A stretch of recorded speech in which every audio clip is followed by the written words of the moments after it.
في البدء كان الكلمة والكلمة كان عند الله وكان الكلمة الله.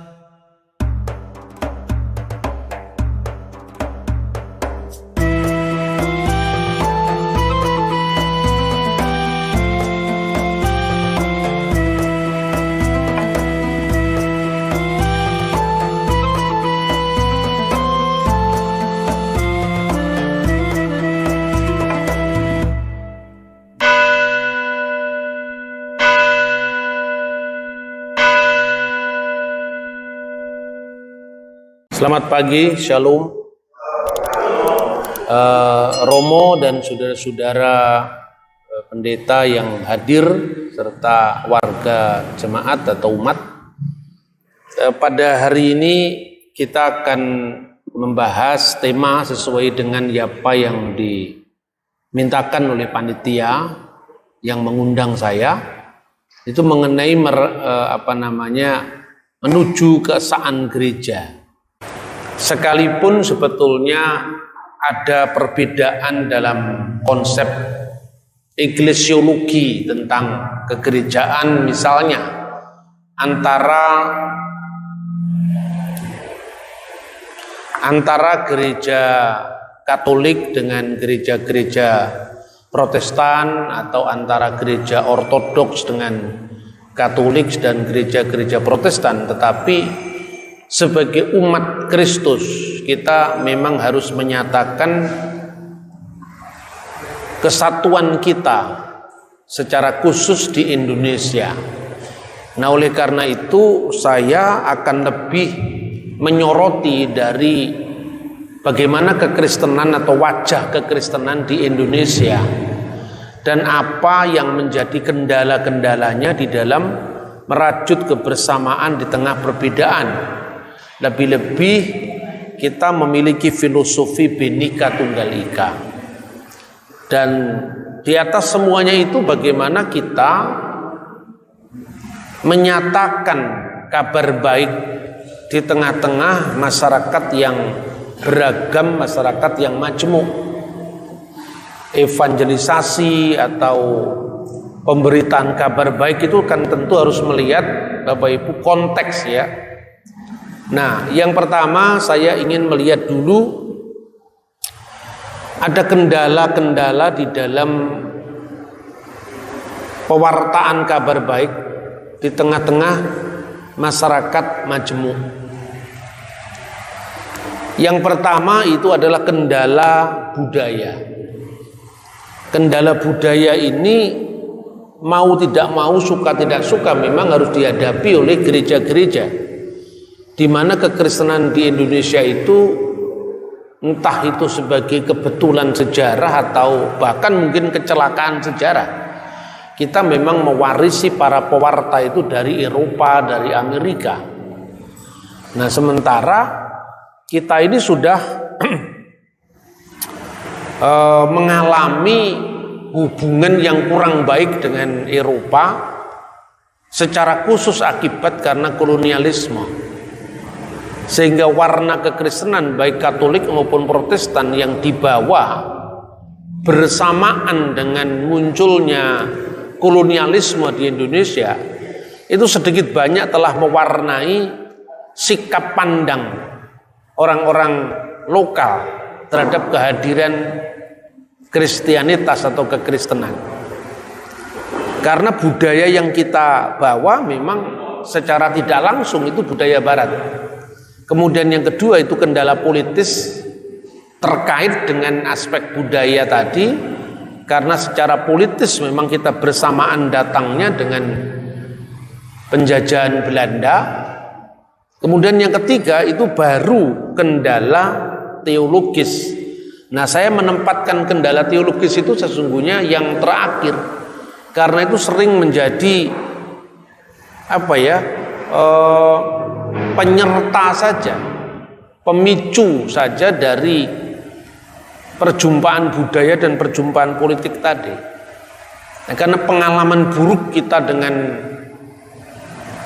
Belanda, pengalaman buruk dengan orang asing itu tadi, maka kekristenan sering dicap sebagai agama penjajah secara politis atau agama barat, agama Londo, ya. Dan tidak mudah memang mengurai itu. Kenapa tidak mudah? Karena terjadi dua polarisasi antara budaya, polarisasi dua budaya yang berbeda, di mana Islam itu diidentikan dengan Timur Tengah, sementara Kristen itu identik dengan budaya Barat. Ini yang menjadi kendala. Nah, di Indonesia kita hanya mengenal warisan Barat, baik itu dalam teologi maupun dalam ritus. Kalau di Indonesia kan cuma ada gereja Katolik ritus Latin. Padahal gereja Katolik tidak hanya memiliki satu ritus, ada ritus Bizantin, ada ritus Koptik, ada ritus Syria.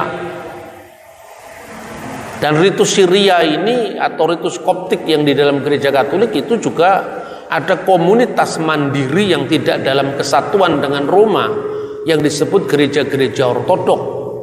Baik itu ortodok oriental, ortodok yang berbasis budaya Timur Tengah, misalnya gereja Koptik ortodok, gereja Syriak ortodok, dengan gereja-gereja Protestan yang mewarisi ritus Katolik Roma. Nah, kita tidak pernah mengenal misalnya gereja-gereja ritus timur seperti Koptik, Syria, Arab Bizantium, Assyria Timur, hampir tidak pernah kita kenal, sehingga itu mempertajam polarisasi budaya bahwa Kristen itu memang agama Barat, lalu versus Islam yang dianggap mewakili budaya Timur. Maka Bapak Ibu Saudara-saudara bisa melihat lagu-lagu rohani kita saja secara secara sekilas itu memang mewarisi irama Gregorian atau irama Barat, tapi tidak pernah misalnya kita mendengarkan ritus Bizantium yang meliuk-liuk, yang kemudian itu dilestarikan oleh saudara Muslim dengan pola pengajian. Nah, satu contoh misalnya kalau kita mendengar liturgi dalam gereja Katolik maupun Protestan, itu kan mirip karena memang basicnya sama-sama berasal dari Eropa. Tetapi kalau Anda pergi ke Lebanon, di mana mayoritas umat di sana itu adalah gereja Maronit, dan gereja Maronit itu ritus Syria yang tunduk dalam kesatuan dengan takhta suci Vatikan. Gereja yang melahirkan seorang penyair besar yang namanya Khalil Gibran. Kalau Anda pergi ke mal-mal di Lebanon saja, pada waktu Paskah itu lagunya ya mirip kalau di Indonesia itu lagu qasidah. Misalnya Al-Masih Khom, itu artinya Kristus telah bangkit. Itu seruan pada saat Paskah. Al-Masih Khom, Hakom, Kristus telah bangkit, Kristus anesti, Alitos anesti, benar dia telah bangkit. Itu di mal-mal itu ritusnya ya seperti orang mengaji. Al-Masihu qom min bainil amwat wa wati al-mauta bil maut wa wakhabal hayata lilladina fil kubur.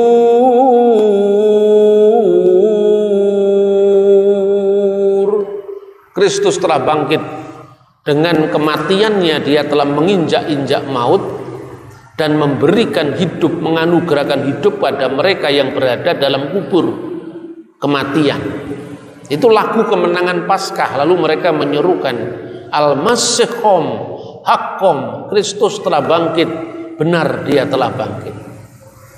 Rumusan-rumusan trinitaris, ya misalnya di dalam bahasa Latin kan In nomine Patris et Filii et Spiritus Sancti, demi nama Bapa dan Putra dan Roh Kudus, atau kemuliaan Kemuliaan bagi Bapa, Putra dan Roh Kudus sekarang dan selalu serta sepanjang segala masa misalnya. Itu kalau dalam ritus-ritus timur, dalam bahasa Arab misalnya.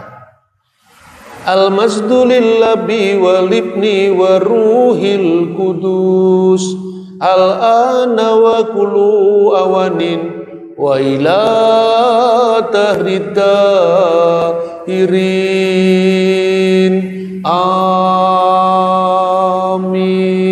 Nah itu kan dipikir Islam kalau di Indonesia. Padahal itu jelas ritus timur dari gereja kita sendiri. Nah saudara-saudara, begitu juga tentang lagu-lagu rohani kita selain ritus. Lagu-lagu rohani kita itu kalau di gereja-gereja Protestan ya, kalau model GPDI itu misalnya lagunya lebih mitli ya. Tuhan Yesus tidak berubah dari terbit matahari, lagunya kan gitu. Begitu munculnya gereja-gereja model Betani jadi ngepop ya. Ku ingin tetap di sini menikmati berkat-Mu, itu gereja yang besar. Tapi kalau gereja yang kecil langsung ku mau di sana gitu kira-kira seperti itu. Artinya bahwa kita tidak pernah beranjak dari hal-hal yang sifatnya hanya ke dalam ya, ketika sering nonton podcastnya Roma Irama atau siapa namanya, menyaksikan ceramah-ceramahnya Habib Rizik gitu, setelah keluar dari penjara maupun sebelum keluar dari penjara. Sebetulnya ketika saya cukup kaget ya bahwa Habib Rizik itu ternyata lulusan sekolah Kristen SMP Petamburan. Sementara Roma Irama itu lulusan sekolah Katolik mulai dari SD, SMP, SMA. Kaget saya. Loh, kalau SD, SMP, SMA kan berarti 12 tahun dia dididik oleh sekolah Katolik. Tapi kenapa kok tetap salah paham? Itu yang saya pikirkan ketika dia menciptakan lagunya yang menjadi semacam lagu wajibnya soneta itu. Ya kan? Katakan Tuhan itu satu, Tuhan tidak beranak dan tak diperanakan. La ilaha illallah, tiada Tuhan selain Allah. Orang menyanyi itu kan seperti nyindir orang Katolik atau orang Kristen kan. Tuhan kok beranak itu. Kan itu ungkapan yang sangat terkenal dalam budaya dan agama Islam. Lam yalid walam yulad walam yakul lahu kufuwan ahad. Allah itu tidak beranak dan tidak diperanakkan dan tidak sesuatu pun setara dengan Allah. Kemudian refnya itu sepertinya mengarah, sekalipun mungkin sengaja atau nggak sengaja saya tidak tahu, ke Kristen. Mengapa kau tuhankan manusia? Lah itu kan orang kalau mendengar itu kan bayangannya salibnya Yesus, ya kan? Terus setiap orang Kristen selalu menyebut putra domba Allah, kan semua itu konteksnya Kristen. Pertanyaannya yang salah siapa sebetulnya? Bukankah misi pendidikan Katolik itu sudah mulai jauh sebelum munculnya Muhammadiyah? Romo van Lith misalnya yang sangat dikagumi oleh Bung Karno. Ketika saya mengatakan apakah gereja Katolik salah, ya tentu berlebihan. Ketika saya mengatakan apakah metode pendidikan Kristen salah, juga itu berlebihan. Tapi ada sesuatu yang tidak sambung antara kebutuhan spiritualitas budaya dari masyarakat kita yang sudah mayoritas dipengaruhi oleh teologi Islam, termasuk salah pahamnya, dan itu tidak dijawab oleh gereja. Ini yang menjadi pergulatan pemikiran saya sejak lama, ya. Belum lagi persoalan-persoalan budaya tadi, itu persoalan-persoalan teologi. Padahal sudah clear sebetulnya kalau di ritus timur ya, ketika berdoa dengan membuat tanda salib itu ditegaskan bahwa Bapa, Putra dan Roh Kudus itu adalah Allah yang esa. Bismil ab wal ibni wa rahil kudus al ilahu wahid, amin. Demi nama Bapa atau atas nama Bapa dan Putra dan Roh Kudus, yaitu Allah yang esa. Karena ketika Kristus memberikan amanat agungnya, dan baptiskanlah mereka dalam nama Bapa dan Putra dan Roh Kudus, itu nama di situ sebetulnya bentuk tunggal. Jadi esto onomato patros keto iu keto agiu pneumatos. Demi nama itu tunggal. Bukan demi nama-nama, bukan esto onomata, tapi esto onoma. Berarti Bapa, Putra dan Roh Kudus itu tunggal. Artinya apa? Bukan tiga Allah, tetapi hanya ada satu Allah. Nah, bagaimana menjelaskan itu dalam konteks dialog? Di tengah-tengah tuduhan bahwa Allah orang Kristen itu beranak, itu kan hampir tidak clear dibahas. Karena apa? Baik orang-orang Protestan, orang-orang Katolik itu orang-orang yang baik hati. Jadi tidak mau mencampuri urusan agama orang lain selain imannya sendiri. Sekalipun kadang-kadang kita dicampuri oleh orang lain, saking baiknya kita tidak pernah menjawab, atau saking tidak tahunya kita harus berbuat apa. Moga-moga yang kedua itu yang salah. Moga-moga yang benar, saking baiknya kita sehingga kita tidak pernah mau menjawab. Nah, baru kira-kira kalau romo-romo yang kemudian studi di Timur Tengah itu baru mulai menata ulang bagaimana bahasa komunikasinya. Saya ini lulusan sekolah Katolik. Ketika saya studi di Kairo, Darkumbuni Institute itu adalah sekolah tinggi yang dikelola oleh Urdu Kombunian. Nah, Urdu Kombunian itu adalah Urdu yang memang memiliki misi khusus untuk bagaimana menjelaskan dialog teologis antara Islam dan Kristen. Nah, itu bidang studi saya ketika saya studi ke Timur Tengah. Selain saya melakukan riset independen di gereja Syria Ortodok, di Damaskus, di gereja Koptik Ortodok, juga di gereja-gereja Katolik Ritus Timur seperti Maronit dan sebagainya. Agenda saya bukan agenda teologis gereja saya, enggak. Tapi karena saya ingin berdiri, bagaimana kalau tidak menyamakan, itu membersamakan gereja-gereja untuk menghadapi panggilan sejarah yang sama untuk melayani Indonesia, masyarakat yang majemuk. Nah, ketika itu mengkomunikasikan kepada saudara Muslim, biasanya saya mengingatkan pada ayat ini. Nah, tapi ini saya tidak mau mengintervensi agama Islam, tidak. Tapi ketika itu kan di YouTube, di internet itu kan sering menuduh bahwa saya ini melakukan kristenisasi dengan bahasa Arab, itu enggak seperti itu. Jadi tuduhannya kan seperti itu. Lalu saya tunjukkan kenapa kok mereka menuduh ya, Kristen kok niru-niru Islam, kan seperti itu. Jadi kalau orang membaca kitab suci dengan dilantunkan itu meniru Islam, enggak. Membaca kitab suci dengan pelantunan itu tradisi Yahudi, jauh sebelum Kristen, jauh sebelum Islam. Nah, dulu sekitar tahun 2000-an kan belum ada YouTube. Jadi saya akan kesulitan untuk menjelaskan itu.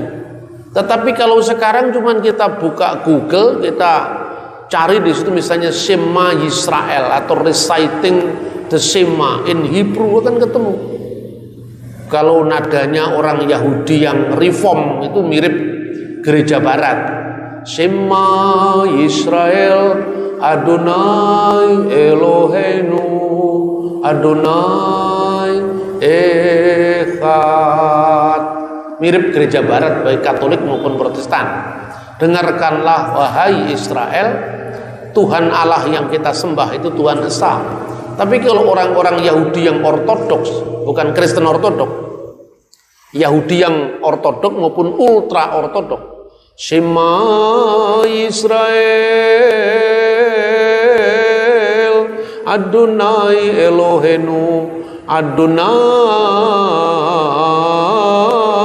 Echad. Seperti itu. Terus Anda bandingkan ayyalas sholah, kan mirip tuh. Jadi artinya sebetulnya ada keserumpunan dalam budaya. Maka kemudian saya ingatkan kepada saudara muslim, coba ketika Anda membaca Al-Qur'anmu sendiri, surah Ali Imran ayat 113, bahwa ditegaskan kalau mereka, maksudnya orang-orang ahli kitab, orang Yahudi maupun orang Kristen, itu tidak sama. Di antara mereka ada golongan yang berlaku lurus. Laisu sawa'an min ahlil kitabi ummatun qaimatun yatluna ayatillahi ana al-laili wa hum yasjudun. Jadi di antara orang-orang ahli kitab itu ada yang berlaku lurus. Mereka yatluna itu dari akar kata yang sama dengan tilawat, yang artinya membaca dengan tartil, membaca dengan intonasi tertentu, dengan irama tertentu. Jadi setiap kali orang Kristen, baik itu Ortodok maupun Katolik Ritus Timur, itu membaca Injil, itu selalu diakhiri dengan Al-Masdulillahi daiman. Segala kemuliaan bagi Allah senantiasa. Kalau membaca Mazmur diakhiri dengan haleluya. Ini disaksikan oleh Quran sendiri. Ada orang Kristen yang sembahyang dengan bersujud, dan ketika membaca ayat-ayat Allah itu yatluna ayatillahi, ditilawatkan.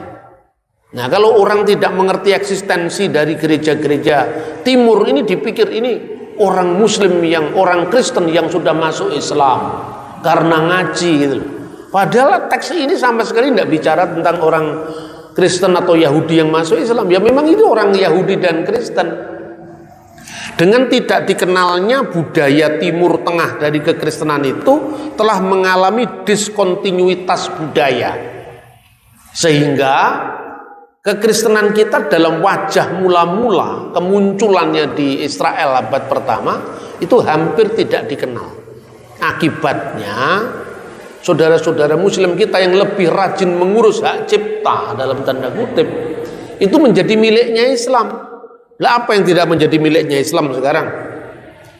Beduk itu asalnya kan dari budaya Tionghoa sebetulnya. Makanya diceritakan ketika Kanjeng Sunan Kalijogo itu menyamar sebagai tukang rumput, lalu menjual rumputnya itu kepada Adipati Semarang II yang dikenal dengan Ki Ageng Pandanarang atau Kiai Ageng Pandanarang. Kemudian ketika dia membawa rumput lagi, ditambahi 10 keteng uang. Uangnya itu dilempar sama tukang rumput tadi. Kemudian kenapa uangnya dilempar? Yang saya minta itu bukan uang. Saya tidak butuh harta benda Rojo Brono, itu tidak butuh. Yang saya butuhkan hanya beduk Semarang yang setiap kali bisa berbunyi. Itu penanda di waktu sholat itu. Maring Kanjeng Sunan Kali,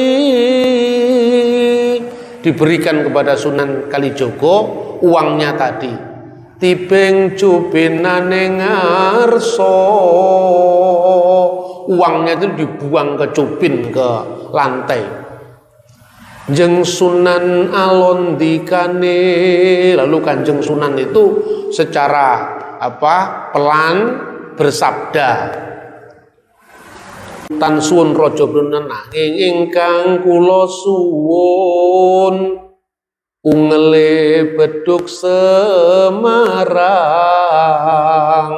Yang saya minta hanya bunyinya beduk Semarang. Sampai sekarang kemudian ada beduk. Makanya ketika Raja Fat datang ke Indonesia, diundang Pak Harto waktu itu untuk kehormatan menabuh beduk pertama kali, penanda waktu sholat. Dia tidak mau. Itu Raja Arab Saudi tidak mau. Kenapa kok tidak mau? Karena itu bid'ah, inovasi. Nah, kemudian terkenal sekali dalilnya, kullu bid'atin dolalah. Seluruh bidat, seluruh bid'ah itu adalah sesat. Nah, jadi dalilnya itu kaum Wahabi kan anti segala macam budaya.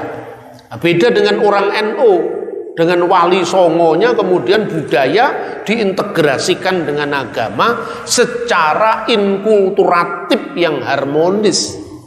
Makanya Islam berhasil mendaratkan pesan misinya ke penduduk Jawa kira-kira dalam waktu sekitar hanya 300 tahun.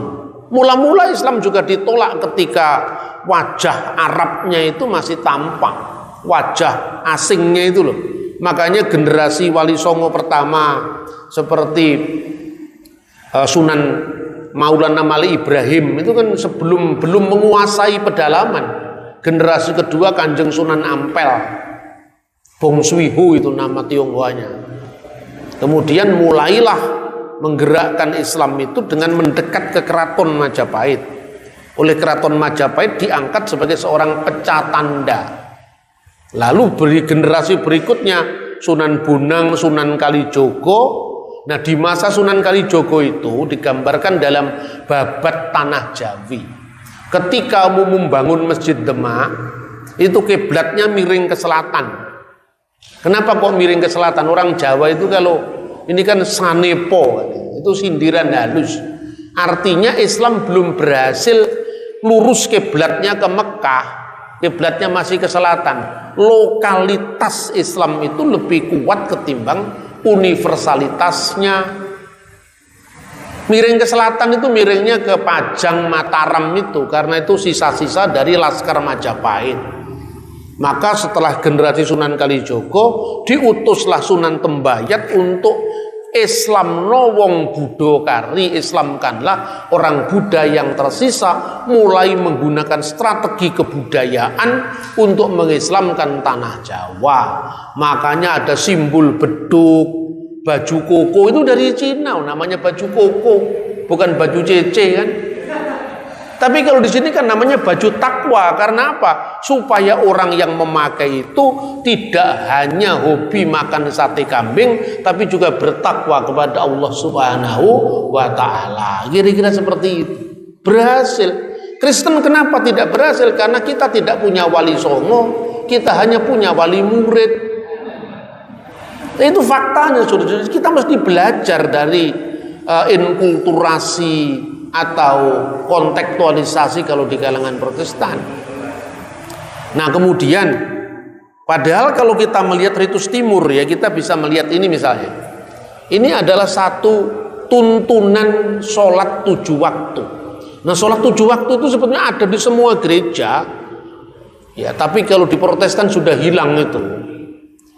Sehingga kemudian orang-orang yang biasanya minta maaf ya mu'alaf itu biasanya tertarik dengan Islam karena ibadahnya tertib. Padahal sembahyang 7 waktu itu di Kristen juga namanya sholawat ya, sab'us sholawat, sholat 7 waktu. Cuma penggunaan bahasa Arab antara orang Kristen ritus timur dengan Islam itu beda. Jadi bukan berarti kalau sudah Arab itu orang Kristen boleh membaca doa Al-Fatihah, tidak seperti itu. Ini kan seringkali orang salah kaprah kan, khususnya banyak orang-orang Islam yang jadi Kristen kemudian membawa agamanya yang lama itu belum move on juga, kemudian dipaksakan ke gereja. Itu yang menjadi rusak kayak kasusnya Muhammad KC apa itu kan kesana arahnya. Jadi saya kira kalau pola-pola seperti itu yang disampaikan, kita tidak akan ada damai. Yang satunya ngotot, satunya lagi membalas dengan cara yang sama. Coba bandingkan. Ketika misalnya saya ini ketika memberi saran kepada orang ya, saya melayani tanpa melukai. Ini yang menjadi visinya pelayanan saya melalui Pancasila Cita. Jadi kita ini tahun ini sudah ada sekolah yang mendidik guru-guru agama Kristen bercorak oikumene. Jadi kita tidak memandang gereja apa. Yang Katolik juga ikut, boleh ikut. Romo juga kita undang untuk memberikan kuliah di sana. Ya, naungannya di Bimas Kristen karena yang dapat izin dari sana. Seumpama dapat izin dari dua Bimas Katolik sama Protestan, lebih suka saya. Nanti rektornya gantian, sekarang pendeta, besok lagi Romo itu. Kita harus menembus itu, tidak bisa kalau kita jalan sendiri-sendiri. Bahwa eklesiologi gereja Katolik beda dengan Protestan dari awal kita sudah tahu. Tapi perbedaan-perbedaan ini jangan muncul ke ranah publik. Kita harus simpan ketika masuk ke rumah masing-masing. Alamatmu paroki ini, alamat saya gereja GPDI atau gereja GC, silakan. Tapi di ranah umum kita harus menyatakan kebersamaan dan kesatuan kita. Ut omnes unum sin, seperti doa Sang Kristus, agar semuanya menjadi satu seperti aku dan engkau satu, agar dunia percaya. Nah, makanya bersaksi tanpa melukai itu benar secara teologis. Kita tidak mengurangi seinci pun keyakinan Kristiani bahwa Kristuslah jalan dan kebenaran dan hidup, seperti yang disampaikan di dalam Yohanes pasal 14 ayat 6. Tetapi juga ramah secara budaya. Perbedaan itu tidak boleh kita jadikan kutub-kutub ekstrim untuk kemudian melukai orang lain. Karena kekerasan itu bukan hanya kekerasan fisik, tapi kekerasan verbal. Nah, kekerasan verbal itu yang dicegah dalam hubungan antaragama. Baru kemudian aman secara hukum. Kalau itu melanggar undang-undang penodaan agama, ya jangan dilakukan. Kan praktis tuh. Misalnya, sekarang saya ngomong dulu yang ramah secara budaya. Ramah secara budaya itu kira-kira begini. Orang mengkafirkan orang itu sebenarnya tidak ramah secara budaya. Karena stigma kafir itu tidak boleh keluar ke ruang publik. Itu intern ke dalam. Jadi satu contoh misalnya. Ketika orang tanya kepada saya, kenapa? Kan kata kafir itu memang ada dalam Quran. Ya sudah tahu kalau itu ada dalam Quran. Tetapi itu kan ruang privat, bukan ruang publik. Tidak boleh dong keluar ke umum, karena negara ini bukan negara Islam. Lalu saya berikan diagnosa Injil untuk kita itu bagaimana harus menyatakan kebersamaan kita di tengah-tengah masyarakat. Apakah Injil juga mengenal kata kafir? Ada. Di Injil Matius itu pasal 5 ayat 21-22 itu. Kamu telah mendengar hukum jangan membunuh. Barang siapa membunuh harus dihukum. Tetapi aku berkata kepadamu, barang siapa yang membenci saudaranya, dia harus dihukum. Ya. Terus kemudian, dan barang siapa berkata kepada saudaranya, hai kafir, harus diserahkan ke mahkamah agama. Dan siapa yang mengatakan kepada saudaranya jahil, harus diserahkan ke neraka yang menyala-nyala. Saya mengeksegese teks itu. Kenapa orang ngomong jahil aja kok masuk neraka? Ya, kata apa yang dipakai Yesus sendiri? Apakah sekedar jahil itu jahili koncone? Kan bukan itu maknanya. Ya, ungkapan itu sebetulnya kira-kira kalau didiagnosa itu bentuk kekerasan verbal yang menghasilkan penghakiman terhadap hak orang lain untuk berbeda dengan kita.